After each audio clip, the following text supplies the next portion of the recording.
100 of the best science fiction movies, man, as broken down, laid out by me, your boy C, the host of most of the things right here on Paprika. We're doing 100 science fiction films. The first 100 days of the year 2022, man. We're getting testicles deep in some science fiction, guys. Yesterday we talked about, what was that, 52? 52 was Prometheus, and we all cheered, and there was union and harmony in Paprika for 24 hours. That's what I'm predicting is going to happen, or you will all bring out your torches and pitchforks for me. Remains to be seen.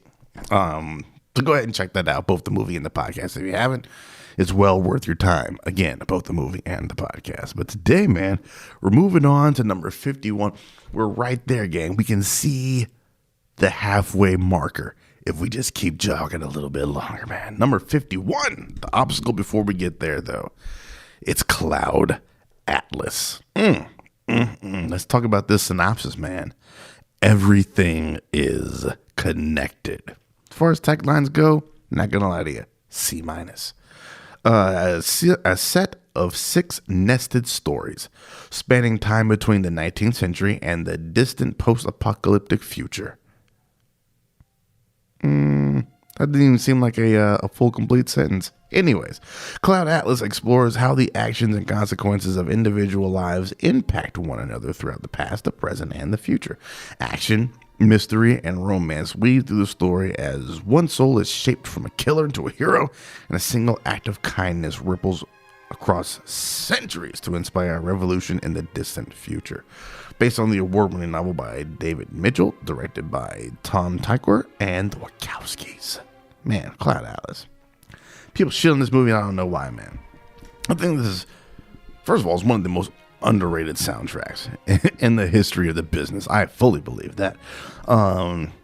I love Cloud Atlas, and I will defend it to my dying breath with my back against the wall with nothing but a stone knife and some bear skins if need be.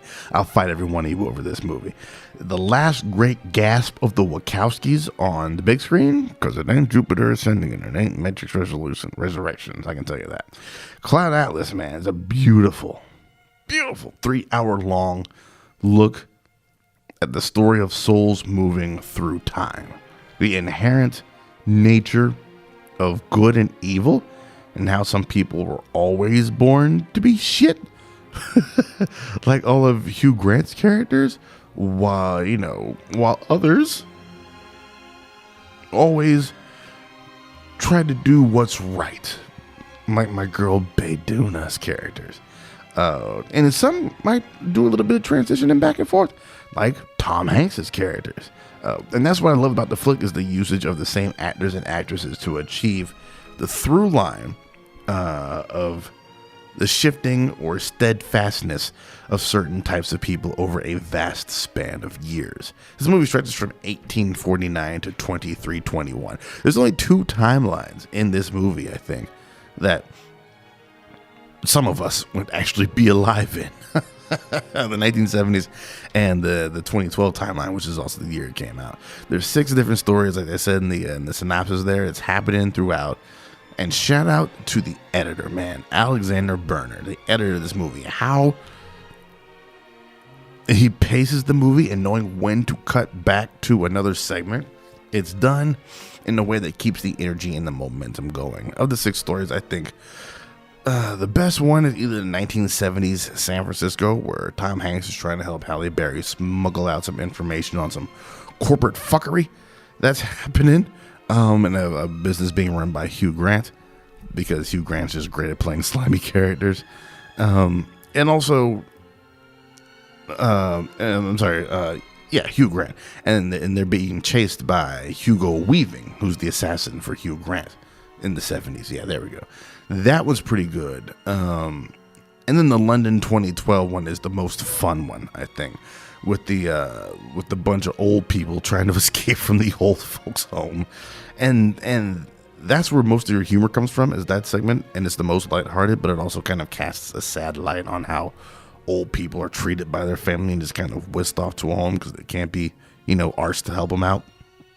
The biggest controversy, we can't not talk about that, man. The biggest controversy comes from the Neo Seoul timeline, the 2144 story that takes place in Seoul, Korea. And since they continue with the themes of using the same actors throughout the time periods, when it came to making them Koreans, yikes. I understand why they made that decision, but it's still not a smart decision. Yeah, and the criticisms of putting actors in what's basically yellowface, while not being ill-intentioned, is absolutely 100% a valid complaint to levy against this movie, I think. But still, Cloud Atlas is dope. The Cloud Atlas Sextet is one of my favorite pieces of music. You hear it running underneath this podcast right now. It is a movie that is definitely worth checking out. This is a Saturday night movie. We've bumped it up from Fridays to Saturdays. This movie's almost 3 hours. This movie's like, I think, 2 hours or 2 minutes, 4 minutes, something like that, shy of being 3 hours. So it's one that you really just want to sit down and get immersed in and enjoy it all the way through in one setting if you can, man. Cloud Atlas is dope. And that's why it is number 51 on the list, man. We will be back in 24 hours with number 50. And we will be halfway done with this list, man. But for now, man, you all take it easy. We'll see you next time around and have a good one.